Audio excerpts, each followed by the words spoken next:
Hello friends, 11 સાયન્સના મારા વિદ્યાર્થી મિત્રો, આપણે છેલ્લા લેક્ચરમાં તમને વાત કરી હતી કે હવે આપણે પથ લંબાઈ અને સ્થાનાંતરને લગતા દાખલાઓ ભણવાના છીએ. ગયા લેક્ચરમાં મેં તમને પથ લંબાઈ અને સ્થાનાંતરનો તફાવત આપ્યો. એક પેન, એક નોટબુક અને એક કેલ્ક્યુલેટર જોડે રાખજો, આવી વાત આપણે કરેલી છે. તમારી પાસે તૈયારી બધી હશે જ એ આશાસર એક દાખલાની શરૂઆત કરીએ છીએ દોસ્તો. દાખલો શું છે, કેવી રકમ છે, તો મેં રકમને બોર્ડ ઉપર મૂકી છે. રકમને બોર્ડ ઉપર મૂકી છે આવી કંઈક. જો તમારી સામે રકમ વાંચું છું, નજર કરતા રહો. એક સાયકલ સવાર આકૃતિમાં દર્શાવે 100 મીટર ત્રિજ્યાવાળા વર્તુળાકાર માર્ગ ઉપર સાયકલ સવાર છે દોસ્તો, તમે હું કોઈ પણ હોઈ શકીએ, અને વર્તુળાકાર માર્ગ ઉપર મુસાફરી કરે છે. આ વર્તુળાકાર માર્ગની ત્રિજ્યા 100 મીટર છે. ત્રિજ્યા 100 મીટર છે. તો આ વર્તુળાકાર માર્ગ ઉપર એ થી બી સુધી મુસાફરી કરે. નંબર 2, એ થી સી સુધી મુસાફરી કરે. નંબર 3, એ થી ડી ના માર્ગ ઉપર જો મુસાફરી કરે તો આ ત્રણેય કિસ્સા માટે આપણે પથ લંબાઈ અને સ્થાનાંતર આ બે વસ્તુ ગણવા જઈ રહ્યા છીએ દોસ્તો. કેવી રીતે ગણાય, નજર કરતા રહેજો, ધ્યાન રાખતા રહેજો. આ વર્તુળાકાર માર્ગ છે, આ વર્તુળાકાર માર્ગ છે, અને આ વર્તુળાકાર માર્ગ ઉપર પોતે એ થી બી જશે. નંબર 2, એ થી સી જશે. નંબર 3, એ થી ડી જશે. તો આ ત્રણ માર્ગ ઉપર જ્યારે મુસાફરી કરે તો આપણે પથ લંબાઈ અને સ્થાનાંતર આ બંને ગણવાના છીએ. કેવી રીતે શરૂઆત કરીએ છીએ દોસ્તો, જોતા રહેજો.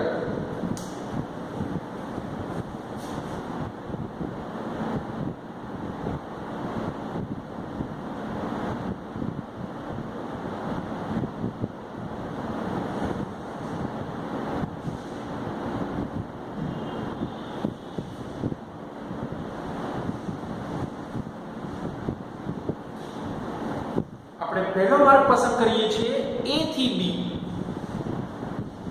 હવે એ થી બી નો મતલબ શું દોસ્તો, તો આ એ છે અને આ બી છે, મતલબ એ થી બી સુધીની મુસાફરી કરે છે.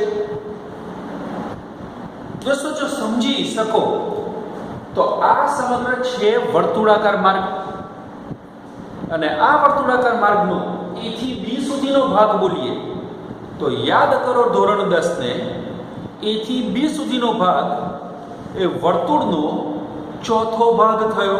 જરા જુઓ તો,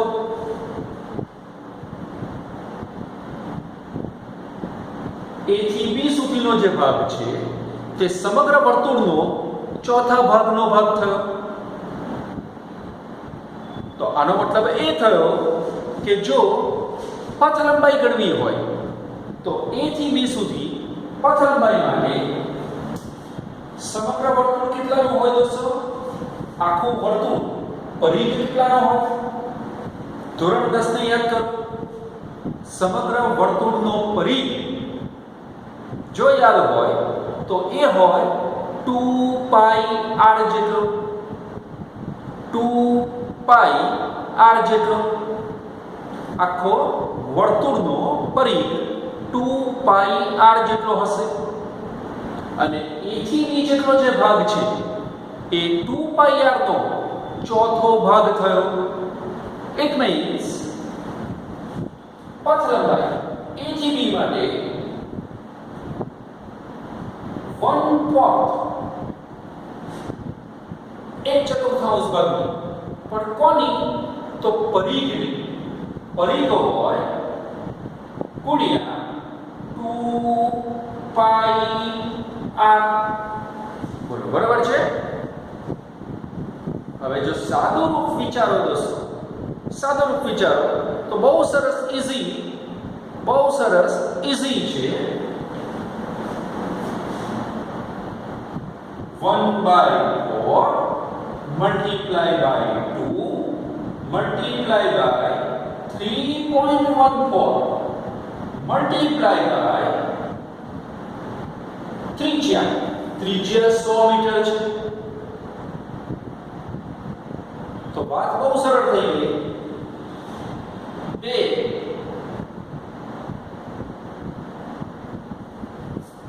છેદડી ગયા. 100 ગુણ્યા 3.14 કરીએ તો થઈ જશે 314 ના અડધા એટલે કે તમને મળશે 157 મીટર.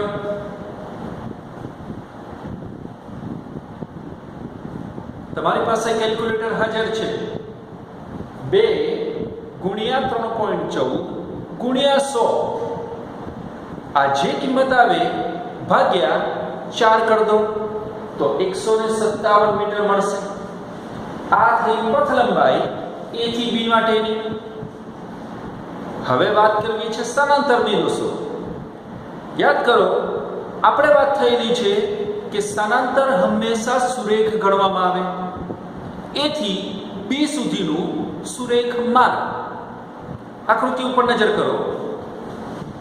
A થી B નો સુરેખ માર્ગ એટલે આવો થાય.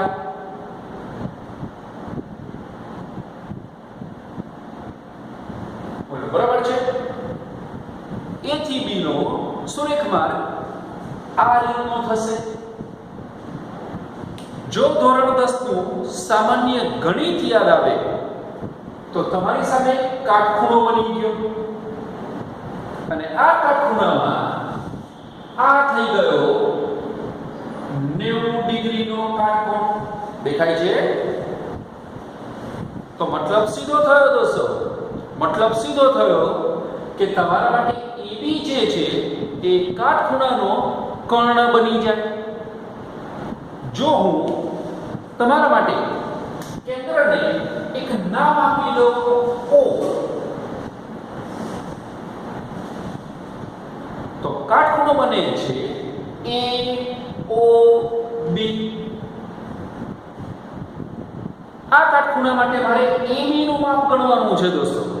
અને AB નું માપ ગણવા માટે યાદ કરો કાટકોણ ત્રિકોણનો સર્વવ્યાપી સામાન્ય નિયમ પાયથાગોરસ. જો પાયથાગોરસના નિયમને યાદ કરીએ તો AB નું માપ પાયથાગોરસના નિયમ પ્રમાણે ત્રિકોણ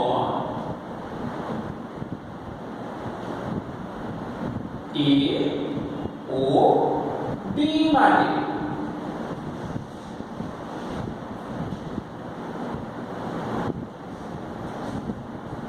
પાયથાગોરસનો ત્રિકોણ કંઈક આ રીતે આવશે.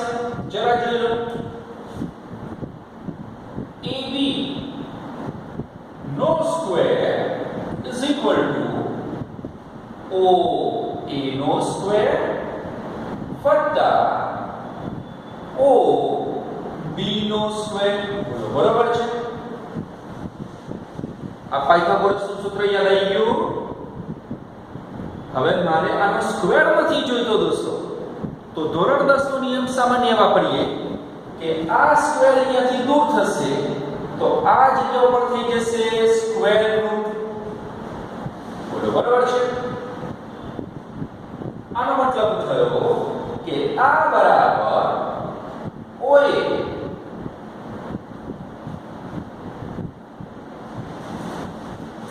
O થી A નું માપ એટલે ત્રિજ્યા જેટલું થયું. ત્રિજ્યા એટલે કે તમારા માટે છે 100 નો વર્ગ વત્તા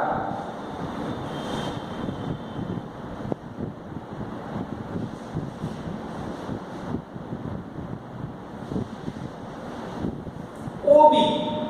OB નું માપ પરિવાર જુઓ તો વર્તુળની ત્રિજ્યા કેટલું છે એ પણ થઈ જશે 100 મીટર એટલે કે OB સ્ક્વેર = 100 નો સ્ક્વેર. હવે વાત બહુ સરળ છે દોસ્તો. જો આનું સાદુરૂપ આપવા માંગીએ કેલ્ક્યુલેટર તમારી પાસે છે 100 નો વર્ગ થઈ જાય 10000 100 નો વર્ગ થઈ જાય 10000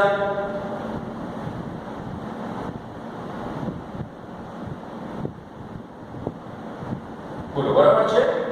એ રીતે બીજા 100 નો વર્ગ થશે બીજા 10000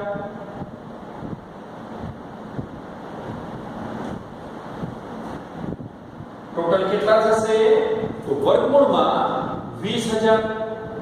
જો હું વર્ગમૂળમાં 20000 લખું અથવા વર્ગમૂળમાં આ કિંમતને 2 ગુણ્યા 10000 લખું તો ચાલશે. તો આ બધાનો સમગ્ર સાદુરૂપ જો તમે કેલ્ક્યુલેટર થી આપો તો બહુ સરળતાથી ખબર પડશે. આ જવાબ થઈ જશે આવો કંઈક.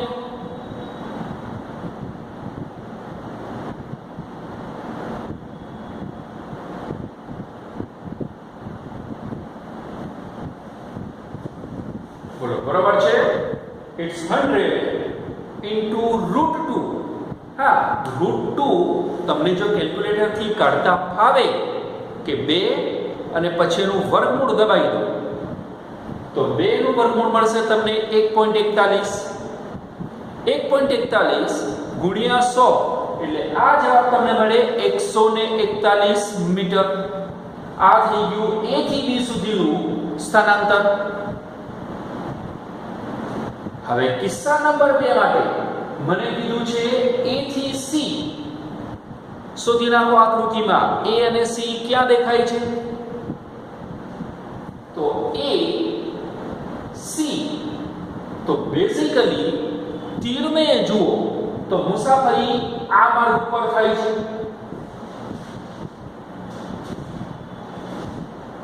તો હવે જો હું A થી C ની પથ લંબાઈ ગણું તો કિસ્સા નંબર 2 ઉપર જઈએ આપણે.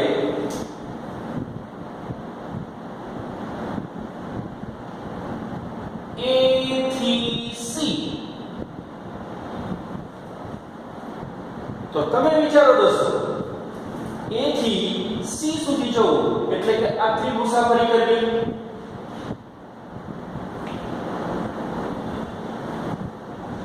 તો A થી C સુધી મુસાફરી એનો મતલબ શું થાય દોસ્તો વર્તુળનો કેટલો ભાગ મુસાફરીમાં એને શામેલ કર્યો. એક્ઝેક્ટલી અડધું વર્તુળ. આખું વર્તુળ કેટલો પરિઘ દર્શાવે તો 2πr જેટલો અને આ એનું અડધું છે. આનો મતલબ એ થયો કે A થી C માટે પથ લંબાઈ એ બેઝિકલી 2πr નો કેટલો ભાગ થયો અડધો એટલે કે ગુણ્યા 1/2. હોશિયાર છો દોસ્તો, છેદ ઉડાડી શકો એમ છો તો હું આ 2 અને આ 2 નો છેદ ઉડાડી દઉં તો વધ્યું શું મારી પાસે π r. સમજી શકાય છે. હવે π r નથી લખતા આપણે π ની કિંમત મૂકી દઈએ તો π ના સ્થાને મૂકું છું 3.14 ગુણ્યા r એટલે કે ત્રિજ્યા. ત્રિજ્યા કેટલી છે દોસ્તો નજર કરો 100 મીટર. 100 મીટર ત્રિજ્યા છે એનો મતલબ r થઈ ગયો 100. બંનેનો ગુણાકાર કરીએ તો મને સાદુરૂપ મળશે 314 મીટર. તમારી પાસે કેલ્ક્યુલેટર છે દોસ્તો, મેં કેલ્ક્યુલેટરની અંદર બંનેનો ગુણાકાર કરી લો તો મને આ કિંમત મળશે 314 મીટર. આ વાત થઈ ફરી એકવાર પથ લંબાઈની. હવે આપણે જઈએ છીએ સ્થાનાંતર માટે. તો યાદ કરો સ્થાનાંતર એટલે કે સુરેખ માર્ગ કેટલો તો A થી C સુધીનો તો નજર કરતા રહેજો આકૃતિમાં A થી C સુધીનો માર્ગ એટલે કે આ માર્ગ થયો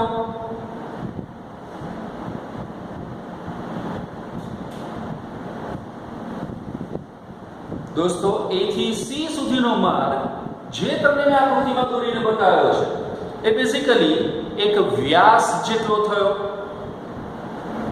અને વર્તુળનો વ્યાસ વર્તુળની ત્રિજ્યાથી બમણો હોય એનો મતલબ એ થશે કે A થી C માટે સ્થાનાંતર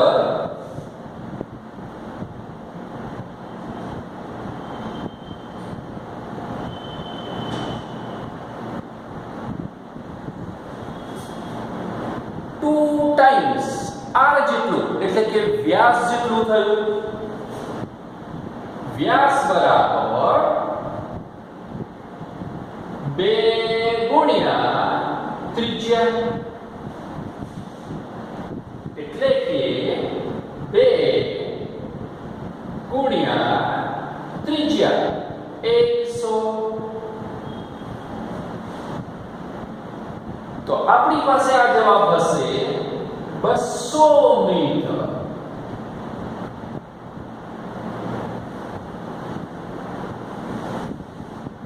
આ બીજા કિસ્સાનો જવાબ આપ્યો દોસ્તો કયો બીજા નંબરનો કિસ્સો જ્યારે મુસાફરી A થી C સુધી થાય છે A થી C સુધીની મુસાફરીનો જવાબ છે હવે ત્રીજી મુસાફરી બાકી વધી that is A થી D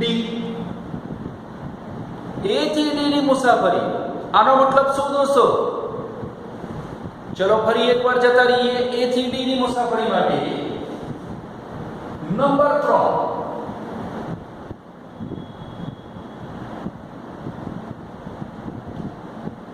A થી D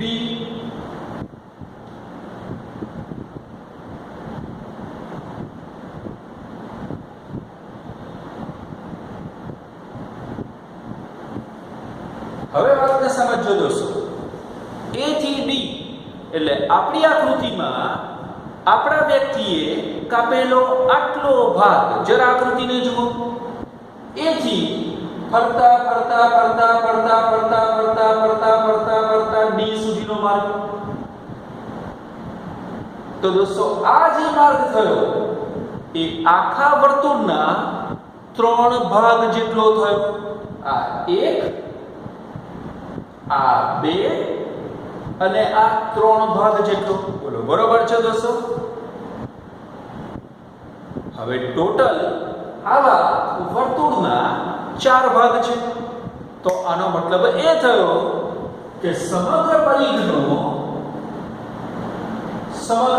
હોય 2 પાઈ r જેટલો બોલો બરાબર છે ટોટલ ભાગ 4 હોય એમાંથી મુસાફરી થઈ 3 ભાગની એટલે કે આ થઈ ગયો ગુણ્યા 3/4 ભાગ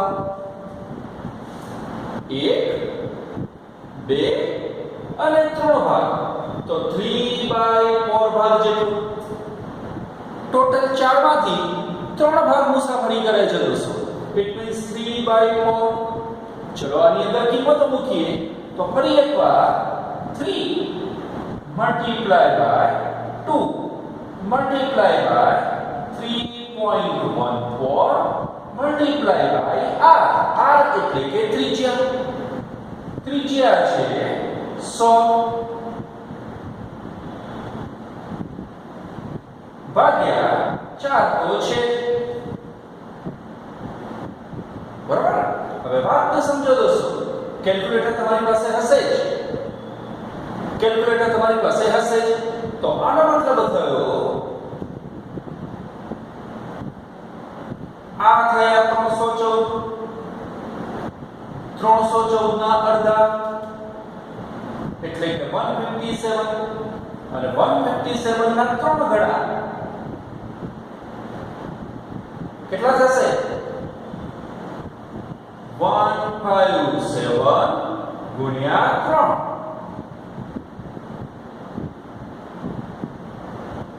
5 3 15 ને 17 સાથળો વધી પડી 1 3 3 ને 4 એટલે કે 471 બરોબર છે તો આ મતલબ થઈ ગયો 471 મીટર હા કેલ્ક્યુલેટર તમારી પાસે છે દોસ્તો તમારે ગભરાવાની જરૂર નથી હું મોઢે કરવાનો પ્રયત્ન કરું છું તમારી પાસે કેલ્ક્યુલેટર છે તમે બહુ સરળતાથી કામ કરી શકશો 2 ગુણ્યા 3.14 કરો ગુણ્યા 100 કરો એનો 3/4 ભાગ એટલે કે ગુણ્યા 3 ભાગ્યા 4 એટલે તમને જવાબ મળશે 471 મીટર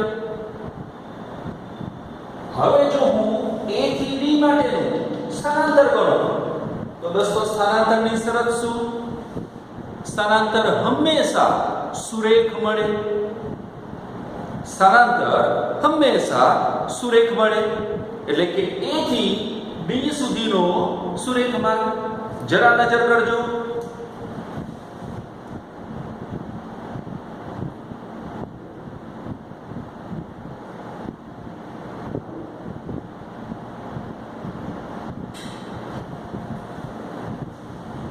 ફરી અવલોકન કરો દોસ્તો તો AOD આ કાટકોણ બની ગયો આ જગ્યા પર તમને મળશે કાટખૂણો જોઈ લો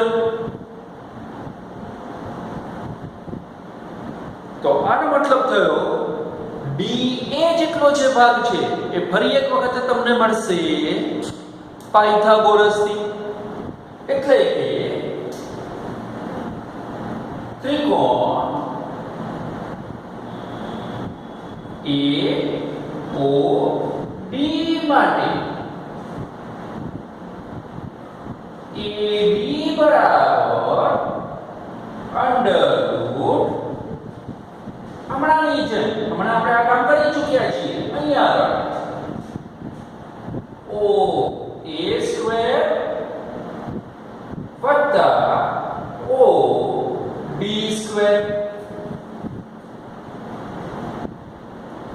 હવે વાતને સમજો દોસ્તો તો OA નો સ્ક્વેર OA એટલે આટલો ભાગ આનો મતલબ થયો √ માં 100 નો સ્ક્વેર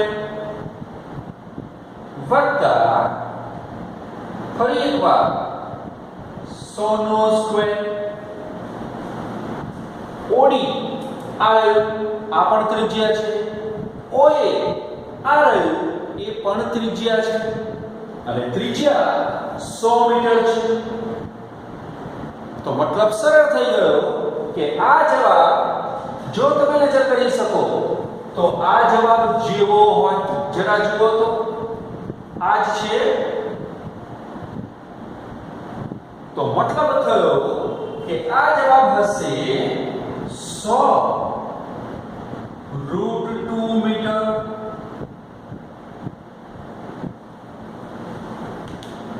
આ એક દાખલો ગણ્યો છે દોસ્તો આપણે A થી B માટે A થી C માટે અને A થી D માર્ગ માટે હવે આ દાખલાને તમે ફરી એકવાર અવલોકન કરો ફરી એકવાર રકમ વાંચો અને ફરી એકવાર જાતે ગણવાનો પ્રયત્ન કરો દોસ્તો જો તમને અનુકૂળ હોય તો આના પછીના લેક્ચર વખતે હું તમને આવા દાખલા હોમવર્કમાં આપવાનું પસંદ કરીશ એક નજર કરો હું ખસી જઉં છું અહીંયાથી અવલોકન કરો